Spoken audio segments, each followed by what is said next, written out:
Hello. Hi, I'm Kumi, and welcome back to. So, before I get into what the book taught me in this week, I want to share what the week taught me. The first thing was there was this guy who approached me, and I had my little sister with me. And initially, I thought maybe he was asking about some direction or something. Eventually, I thought maybe he was someone known and I was not recognizing him.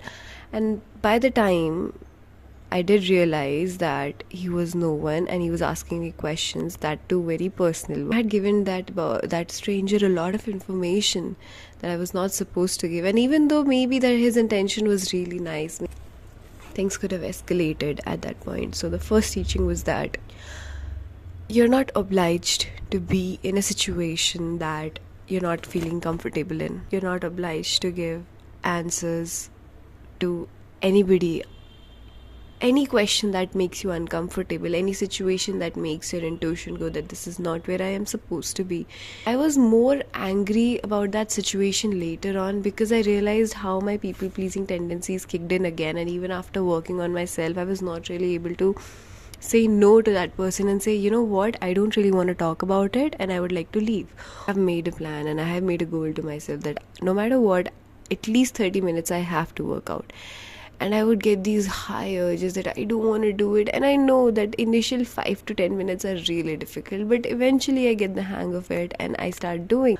I was feeling a bit of low, but there was no sort of reason to it, and so I didn't really wanted, like, I didn't even wanted to record this video today. I have to record this video so that I can post it, and because if I don't, I know I will be more sad about myself and how I couldn't really complete my own deadline that I had given myself. But this is what it is, like, do it anyways. Yes, there will be days that I don't want to do my work. There will be times when you don't want to do what you've given yourself because your brain wants to do things that give you instant dopamine and require very less effort. But you gotta do it anyways.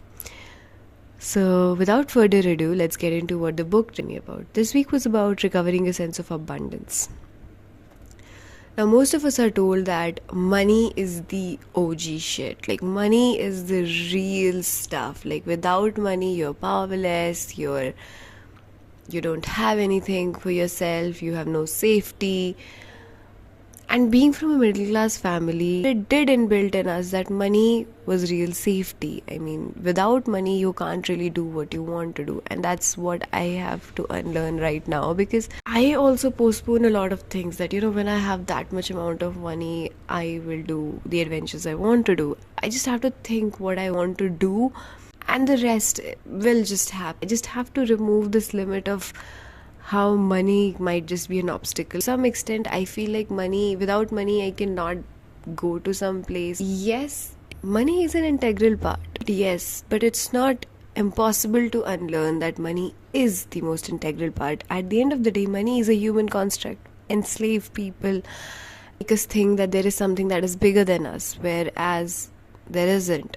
We are enough as people, and I think the moment I remove this limit from myself, it will take time, of course, but the moment I remove this limit that if only I had this much amount of money, XYZ amount of money, will I be able to do what I want to do or go where I want to? Or I used to think that without money, I have a notebook to write my ideas on, I just have to execute them.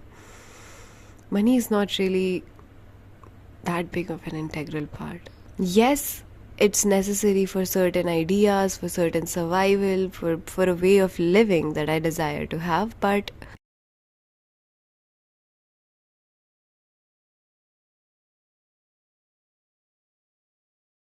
so the other thing that I learned was that, like, this part that I'm saying, yes, it is in this book, but it was much more understood by me when I read The Psychology of Money.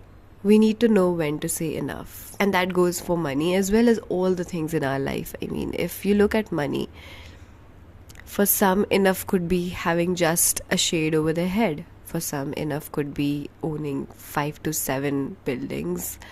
For some, enough could be having a little cottage in a jungle. having a family all together under one roof, loving and caring each other. And you really need to remember is know when to say enough, because if you don't know when to say enough, you are being greedy. Sometimes, the thing is that we actually know what our enough is. It's just that we have this anticipation for more, to have more, to see more, to be more, and then we don't really know where to draw that line. Now, one line that I really liked was that even though that tree is the one that's providing me oxygen, the tree is the one that provided me with that money, the paper, the resources, the food, and yet we put more importance on that dollar. Sometimes you can take the easy way out and you will figure out just as it was supposed to be. Like, life is supposed to be a journey. I'm not saying that taking the difficult route is bad. All I'm saying is that sometimes taking the easy way out is as good as taking the difficult route, because we are the ones who create this life for ourselves. One more thing it did tell me, that what is luxury.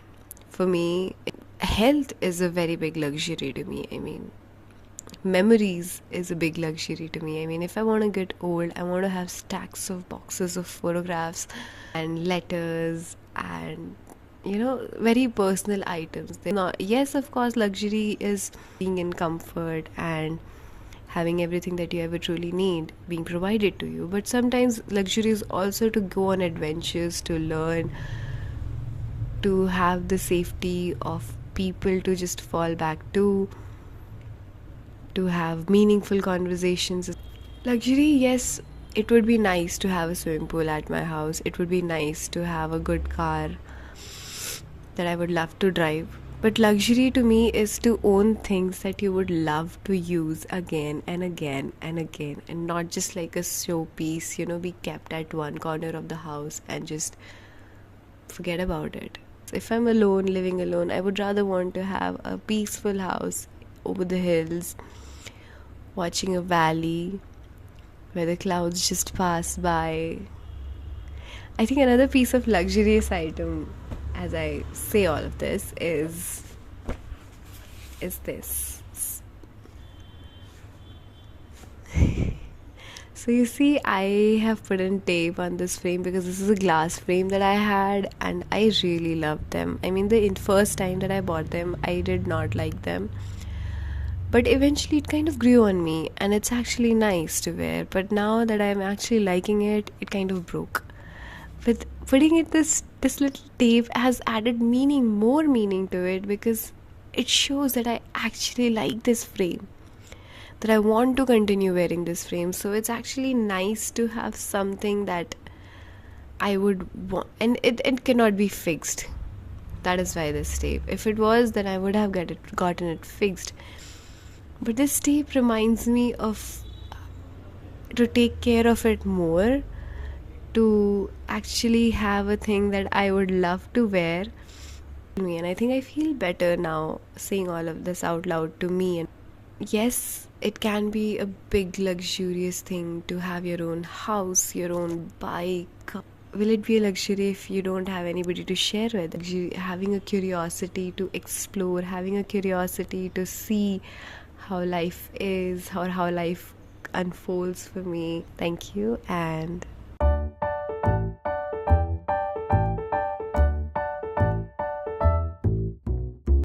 stay happy. Bye.